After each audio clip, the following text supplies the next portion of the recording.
Opening statements began today in the trial of Joaquin El Chapo Guzman, but not before some drama. The judge had to replace two jurors.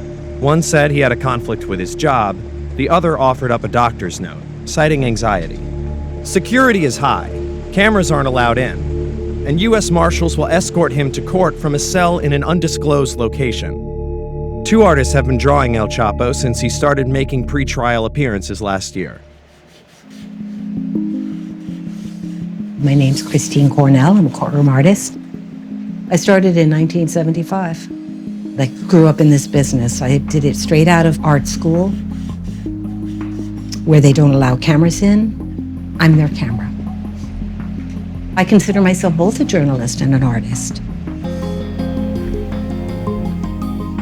My name is Elizabeth Williams. I've been doing courtroom artwork since 1980. You're a visual journalist. El Chapo's a challenge to draw because he is so well known. People know his face. This is a drawing from his first appearance in court. This is the prosecutor and his defense attorney. These are always down and dirty arraignments. They take place in, 10 minutes. I remember they were going to arraign him and they told me where to go and when, and they brought him out of the lockup. And I remember, El Chapo stands for is shorty, right? So he wasn't certainly as short as I thought. This was I think it was the second time I drew him, and his absolutely glamorous wife was in the room. And he's got a very odd quality about his face, and I was trying to show it in his eyes, and that's it. I think he's had plastic surgery, which has lifted up his epicampal fold, and you can see a little bit more over his iris than you normally can, and they tended to be a tiny bit bloodshot too. There's just a strange, starey expression that he has.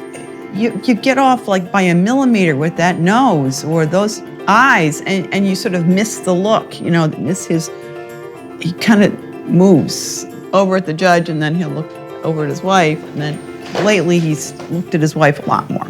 He stares at his wife all the time, and then he's got these two little bouncing twin-like girls, and she dresses them identically. He's way over here. She's way over there. That's really how it is, all right? They aren't like this at all. I mean, she's way, like that. And so you have all this empty dead space, so you have to do it as two pictures. If I'm sitting directly behind the defendant and they're right in front of me and then I see everything like that, sometimes I just change my perspective in my head, That's all there is to it.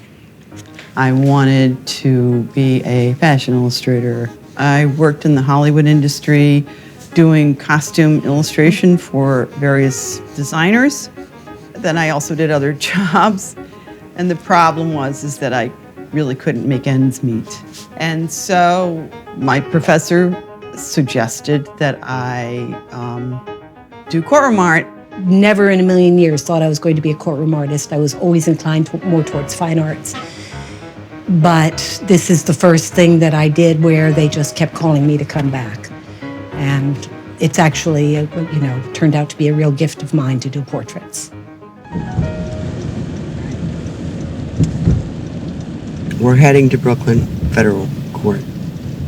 The El Chapo trial is starting today with the opening statements. Courtroom art has changed over the years in several ways. One of the most important ways is that the speed of it. You have to be much faster because of the 24-hour news cycle. Back in the 80s, there were 2 news stories. The 5 was the local and the 6 was the evening. And you just had to have your artwork done by, say, 3 o'clock, and they could get the artwork on the air. Are you both artists? No, I'm the artist. You're the artist? Yeah. I'm a journalist. Yeah, it's raining. You won't be out there long. Let's decimate this thing. It's a very tough job. Nobody hands it to you in a platter. Nobody sits down and poses for you. Sometimes you walk into the room and you go like, who's the defendant? And nobody knows, And you just go like, oh, dang, this is gonna last 5 minutes. Am I gonna get it? You know, am I going to make a mistake? Am I going to choose the wrong person? Sometimes you do. Since I started in the 70s, I was told it was a dying profession and that we were like rats on a sinking ship.